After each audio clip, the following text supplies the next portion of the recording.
So, did you see Rogue One?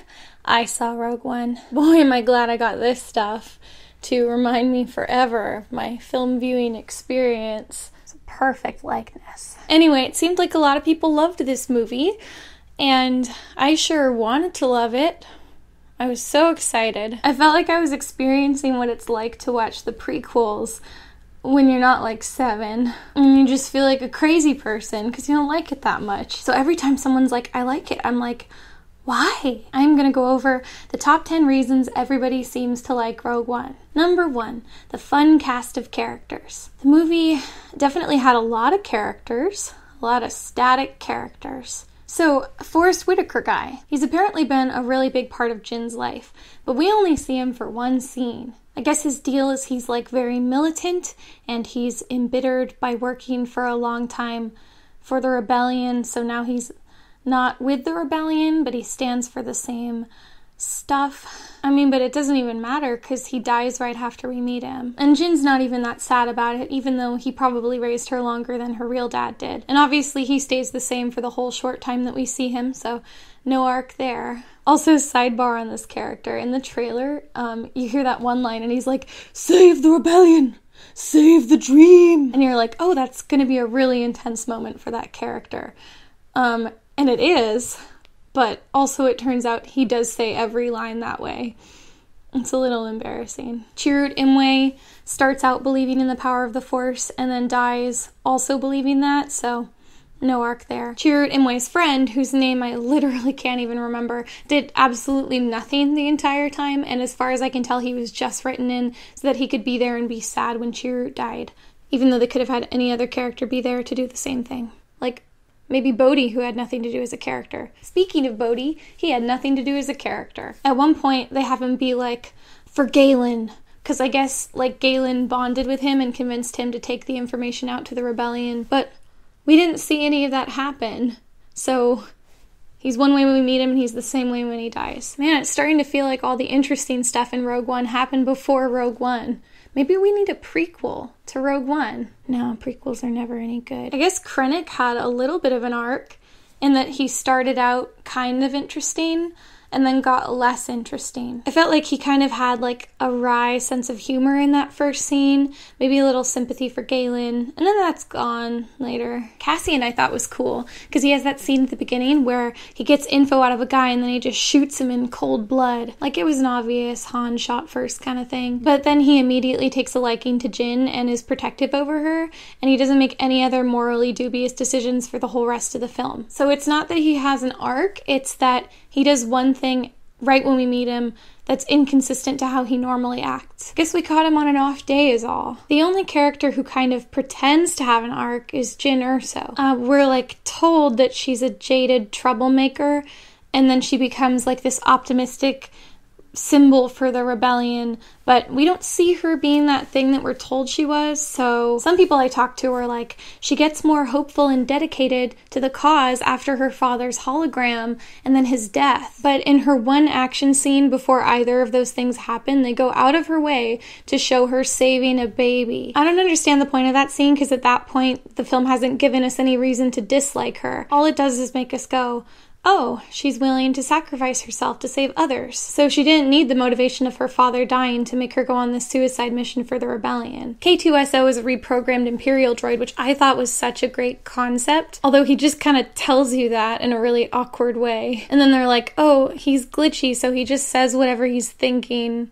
Is he always thinking about what he is all the time? Do I just walk around thinking, I watch Star Wars? Oh wait, I do. Anyway, he became fond of Jyn, which technically means he had an arc. I just made it sound like he becomes an alcoholic, which would be a great arc. But like, oh my god, you guys, the robot is the only one with a character arc in this movie. C2B5, meanwhile, didn't have a character arc because he wasn't in the movie at all. I was scammed. And to everybody that said the characters were weak on purpose because they were gonna die, and you don't want to develop characters if they're gonna die anyway, that is the dumbest thing I've ever heard in my entire life. I can't even try to argue that point. Because, like, if I say a movie's bad and you say it's bad on purpose, then, like, I can't prove you wrong. Number 2. Well, okay, the characters were kind of weak, but those action sequences were amazing. So here's what makes action scenes exciting to watch. Characters you care about exhibiting fear or tension, which makes you worried about them. Characters doing something which raises adrenaline, like running fast or exerting physical effort, which makes you feel vicarious thrills. Any character performing an action feat so impressive that you can't help but appreciate it, regardless of if you care about who they are or what they want. So at about the halfway point, Jin's dad dies, and our characters now no longer have anything to lose and just gotta get the plans. There is no tension watching them run around because their death is a certainty, and they all seem pretty okay with that, right up until and including the moments where they actually die. Early in the movie, there's that scene where Chirrut takes down all those stormtroopers with his staff, and it's really fast and crazy impressive. But he's like quipping the whole time and keeping it light. It'd be kind of cool to see him do that in a more serious context, like in a battle scene, right? Hey, maybe later in that scene where he has to get to that switch, but there's a bunch of stormtroopers in the way. But no. Never mind, he just kind of walks to the switch. Actually, from the point that they reach Scarif onwards, our main characters do a lot of walking. Walking, crouching behind things, standing in a room with a computer, plugging cables into sockets, walking to a switch. We see a lot of random rebellion soldiers like running and screaming, firing rapidly. Our main characters do some exciting things before the climax of the movie, but then they just stop. I remember in the trailer, there's this shot of all our main characters together, and they're like running, and they're right up under the feet of all those AT-ATs, and it looks really exciting. Well, it wasn't in the movie. I went back to the footage and I looked to make sure that I wasn't crazy. And yeah, and it even looks like Jin is like carrying that flash drive thing with the plans on it. Like maybe in some draft of the movie, her getting the plans out of the computer was just like an incidental thing that happened, and not the climax of the movie. And she and her whole team, who weren't all dead yet, had to like work together and bond and stuff to take the drive somewhere by running in some kind of exhilarating context. And then they just cut all that out for some reason. Maybe for time, so we could look at Darth Vader for longer. In the movie, the AT-ATs show up, but they're just kind of fighting the rebel forces that we don't know that well. And then the air support takes them out pretty quick. And then Jyn Erso looks out a window and she's like, whew, I'm glad I'm not out there. That looks dangerous. Number 3. It was a dark movie because all of the characters died. The movie isn't that dark if the characters die and you're not that sad. Nearly all the character deaths happen so abruptly that there's like no emotion attached to them. And isn't it kind of hard to care about a character dying when the other characters don't even care? I mean, it's always sad to watch your comrades die, but there isn't like a team dynamic or anything. If Jyn got a radio call that Chirrut and Bodhi were taken out, do you think she'd shed a tear over it? She'd probably be like, oh man, and feel really bummed out. But that's about it. When Jyn and Chirrut's friend part ways, he's like, goodbye, little sister. And I'm like, have these characters spoken to each other before this moment? Ever? I want it to like cut to Jin's expression and she's clearly kind of weirded out. Like she doesn't want to be rude, but she's like, that's a little forward. And then the part I mentioned before where Bodhi's like, for Galen, but they've never spoken to each other on screen. But I guess they'll cover that in the Rogue One prequel I was talking about. And then they'll show the team bonding in the midquel. Rogue One and a half. The only death I really thought was sad was Chirrut's, and that's just because they put his friend there to watch. And even then, you don't really know the foundation to their friendship or see them interact that much. You were just informed that they're friends, and then you see him being sad. And his death wasn't even epic. He had to walk to a thing across a battlefield in a self-sacrificial gesture to throw a switch. And I guess the Force protected him, because he didn't get shot on the way to the switch. But then the Force stopped protecting him, or he decided to die now that he'd thrown the switch. Hey, how about having him use those incredible fighting powers we saw earlier? And he fights his way to the switch and then throws the switch and then fights some more and then gets overwhelmed. But it's awesome. So he has a heroic last stand instead of accomplishing something by magic and luck and then passively dying. So anyway, after he dies, they kill his friend and then Bodhi in such quick succession and such similar ways that it almost feels like awkward self-parody. It honestly feels like some guy just fell asleep at the switchboard and then he woke up and realized he forgot to kill all these characters. And I really don't know why they were in such a hurry to kill the characters. At the end, the whole place is engulfed in a giant explosion anyway. So why didn't they do that? Just have the whole team completing the mission together as a cohesive unit, and they're like working together and bonding and stuff, and then maybe pick off one character occasionally for good reason, and the rest of the team sees it and is sad. And if there isn't a natural place to kill off a character, well, don't do it just to do it.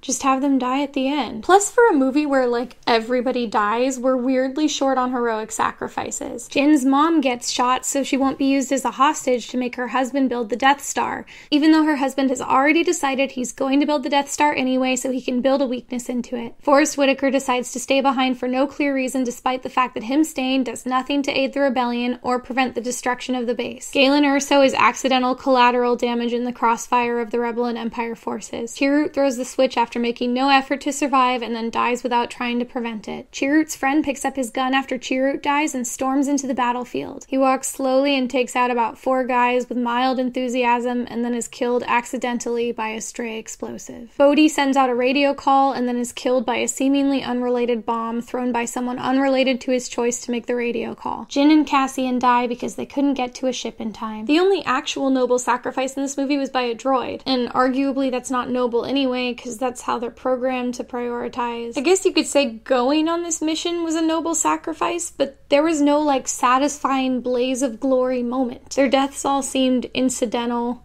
and indirect, like they died on accident, but they didn't care that much, so oh well. 4, it was like a heist movie. There are a lot of heist movies where there's a team of characters who all have to do different specialized things, sometimes simultaneously and usually with really coordinated timing. And the obstacles feel natural, calculated, and connect with each other in a clever way. The events of Rogue One play out in this tedious, straight line in one of the most absurdly, implausibly complicated ways to basically send an email attachment that I've ever seen in my entire life. Jin has to get the plans, so K2SO has to tell her which tower thing has the flash drive. Then Jin needs to figure out the code word. Then K2SO has to light up the corresponding flash drive. Then Cassian needs to use an arcade crane game style grabber arm to physically pull the flash drive out of the computer tower. Then Jin and Cassian have to climb to where the flash drive is. Then Bodhi needs to plug in a big cable to connect his ship's radio to the base's signal. Then Chirrut needs to flip a switch so they can take down the shield to use the signal. Then Bodhi needs to call the spaceships to tell them to break down another shield that's in space. Then the spaceships need to ram the big spaceship to take down the space shield. Then Jin needs to climb to the top of a tall tower to broadcast her signal. Then she can send the plans. Oh wait, the antenna is crooked. So then Jin needs to run to the end of a narrow platform to flip another switch that lines up the antenna. Then the plans go out into space. Then the rebels need to export the plans onto a new physical floppy disk on their ship. Then they need to carry the new physical drive onto an escape pod. Then fly through space. And then hand the plans to Princess Leia in person. Oh, and also at each step in this process, at least one character has to sacrifice their life. Hey, and before you can give the giant penguin her egg back, you have to throw that switch in the other level to start the train. This isn't a heist movie, it's like a Banjo-Kazooie game. 5.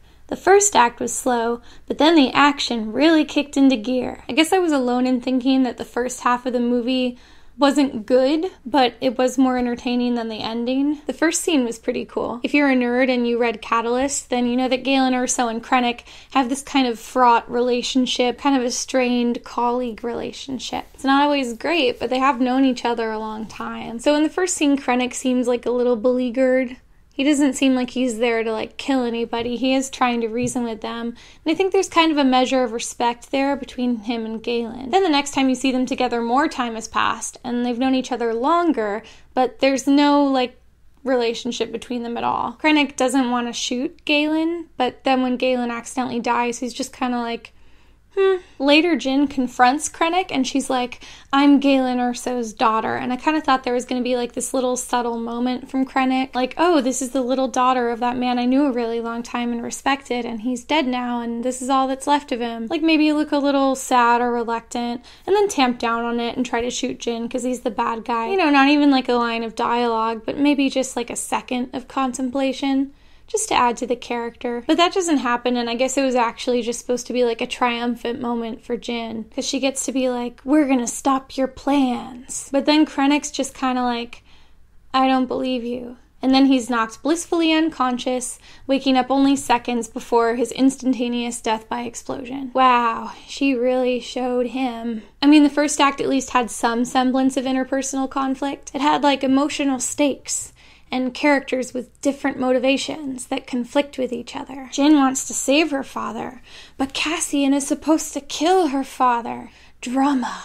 But then Jin's dad dies, and these plot threads are effectively over. The skeleton of the story is that they need to get to Jin's dad and get the plans. But that's not interesting. What's interesting is having different characters with different motivations that play off each other and show their humanity. Watching someone go to a place to get a thing that you know they're going to get is not interesting. Just because we know the ending doesn't mean this can't be a good movie, but we have to care about the people. Maybe one of them has like a cliche family at home. Maybe some of them don't want to die on the mission. Maybe this is like a rescue mission first and foremost. Jin's dad is where the plans are, and he doesn't die till the end. And they kind of let that character conflict build between Jin and Cassian feeling guilty. And on the way there, they find reasons that they're driven and inspired by the rebellion, and you see that new motivation happen. Maybe Jin's dad dies at the same moment that they get the plans, and Jin realizes that none of them are getting out alive, and she allows that to inject some passion into anything in this movie. Maybe when the characters decide it's a suicide mission, that makes them fight harder and crazier. And it's awesome, instead of this passive melancholy and then dying without a fight. 6, great Star Wars world building. This one really confuses me because the universe wasn't expanded at all. We're not informed of anything new. This is all stuff that we knew happened. We're just seeing it happen. The only new thing I remember learning is that on this planet called Jeddah, there was a temple that was full of kyber crystals, and there are a bunch of monks there who aren't Jedi, but they believe in the Force and protect the crystals. And I thought that was kind of cool. Like, it made sense to have the Force as a religion, even if you're not a Jedi. But that was like one thing in a movie that was over 2 hours long. What else did we learn? We learned there are different colors of stormtrooper. We didn't find out anything new about Darth Vader or the Death Star or Princess Leia. I guess we find out that the weakness in the Death Star was intentional and put there by like an angry engineer. And all the dumb fans are like, it totally covers up that plot hole. I never regarded that as a plot hole. I always just assumed that yeah, a big thing does need an exhaust port. And somebody forgot to put a grate over the vent. I didn't need a 2-hour movie to explain why somebody forgot to put a grate over a vent. I'm not saying that prequels and parallel stories are never worth telling. I'm just saying that this doesn't count as world building. And since when is it enough to just expand the universe? I guess that animated Clone Wars movie expanded the universe. We learned that Jabba the Hutt had a son named Stinky Hut and a gay southern uncle. I didn't leave that theater happy. And neither did the one adult man sitting 3 rows ahead of me, seeing it by himself in an otherwise empty theater. I mean, he didn't look happy. Number 7. I guess I just love this movie because I love Star Wars. You wouldn't understand. You know who loves Star Wars? I love Star Wars. Loving something unconditionally doesn't mean you love it more. It just means you love it sadder. Number 8. Darth Vader was so awesome. Why was Darth Vader in this movie? I mean, I know why Darth Vader was in this movie. But I mean, from a story standpoint, why was Darth Vader in this movie? He has that dumb scene with Krennic where he's like, Krennic, you better not screw this up, or you won't get that promotion. Krennic is suddenly the workaholic dad in a Tim Allen comedy. Oh good, I needed a scene to establish that if Krennic screws up, he'll get punished or killed. I was wondering why he was building that Death Star. But I mean, didn't that scary puppet of Grand Moff Tarkin fulfill basically the same role? I thought Tarkin was Krennic's boss, and Vader's his co-worker from another branch of the company. But this is the worst thing. Why was Darth Vader at the end? You know that movie Glory, where everybody died to support a larger cause? So what if in Glory, after everybody dies, they have an extended sequence where a super buff Confederate soldier walks out and it plays cool music and the Confederate soldier just starts slicing everybody up with his bayonet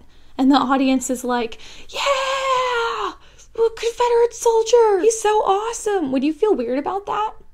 I would find that strange. And then after the Confederate soldier sequence, Abraham Lincoln himself walks out, but he's CGI. And he's like, I think we're going to win this thing.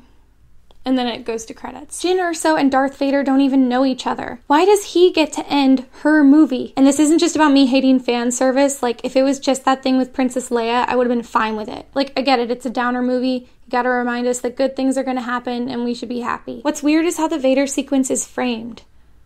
because it's framed like he's awesome. It's this bizarre, tone-deaf hero worship of a villainous character right after we just saw all these characters we're supposed to care about die. Like, too soon. Besides, this movie bills itself as a standalone, which, like, obviously it's not, but let's just pretend for a second that A New Hope doesn't exist. Can you imagine how confused you would be as an audience member by Darth Vader? Hey, who was that guy in the scary robot suit? He seemed important, but he was only in like 3 scenes, and the movie ended with him. Why was he in that robot suit? Since this is a standalone movie, we'll never have sequels where we can learn more about him. What an odd choice. 9. This movie was visually awesome. I mean, they're not wrong. It is a really cool looking movie. The idea of having AT-ATs stomping down a beach is cool. My favorite thing in the movie were the colors and the outfits. I call it the Boba Fett palette, where it's all these nice muted grays and greens, some mustardy yellows, maybe an occasional pop of red, or slate blue, because it's Star Wars. Hey, you know why you're bored right now? Because clothes aren't a good enough thing to watch a movie for. If somebody was like, this movie wasn't great, but I liked the pretty pictures, then I guess I could respect that. I haven't heard anybody saying that, though, except like myself, I guess. 10. This movie was very dark. First of all, being dark doesn't make a movie good. I mean, The Good Dinosaur was the darkest Pixar movie by a long shot. Nobody liked that movie because it wasn't very good. Secondly, I don't really think this movie was that dark. Like I said before, they set up Cassian like he's gonna be this super dark, morally gray character, and then he just ends up being a super supportive, nice guy for the other 95% of the movie. Jyn Erso's set up like she's gonna be some jaded, hardened criminal, and then she spends the whole time saving babies and making motivational speeches in a breathy, whimsical voice. A lot of war movies will have a shot of like a young soldier, and he's lying on the ground with his legs blasted off, and he's like, ah! Even if you don't really know that character, you feel bad for that guy, because that's horrifying. In this movie, a lot of major characters die, but they either die from gunshots that kill them quickly, or explosions that kill them instantly. And first, they all have some kind of close-up shot of their quietly peaceful face, just to reassure the audience that they're cool with this. Everything's all tied up in a neat little bow. So how is this a darker movie? How is this any different than Star Wars having all the ghosts at the party like, hey, we're dead, but we're A-okay? At least characters in Star Wars sometimes seem shocked or upset when they die. Hey, you know in The Good Dinosaur, how the dad dinosaur dies and it's like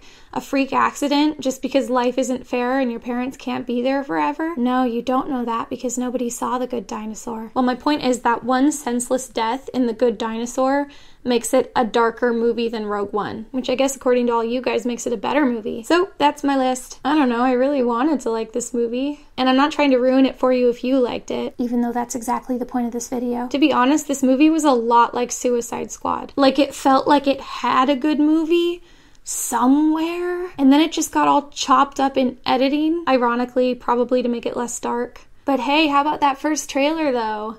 That looked like a cool movie. I guess I'm a fan of the trailer. Anyway, I hope I explained myself well in this very long video. Anyway, episode 8 is coming in like a year, so see you next time.